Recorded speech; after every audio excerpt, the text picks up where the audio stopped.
Okay, mahal, may logic ako sa'yo. Game ka ba? Game. Madali lang to. Pag nasagot mo to, may 600 ka.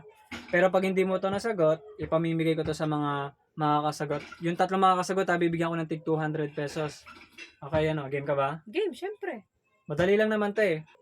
Kung ang taong nagmamagic ay magikero, ang gumagawa ng tubo ay tubero, ang kumukuha ng basura ay basurero, ano naman ang tawag sa taong nasa kanto?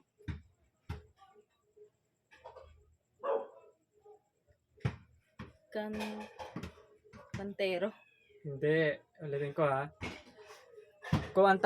Kung ang tawag sa taong nagmamagic ay magikero, ang gumagawa ng tubo ay tubero, ang kumukuha ng basura ay basurero, ano naman ang tawag sa taong nasa kanto?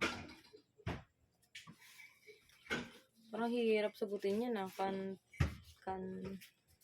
Magikero, tubero, basurero. Kanterero.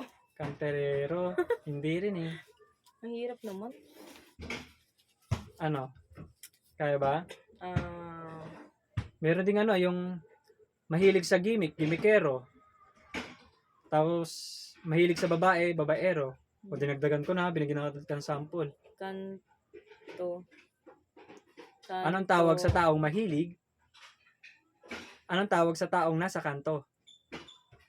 Laging nasa kanto Kanto. ah. Oh, Kantoro.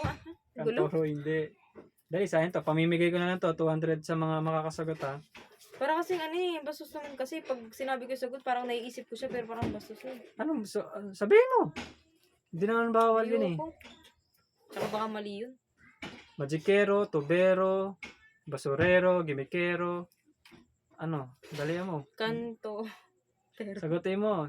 Kantotero, hindi. Mali agad.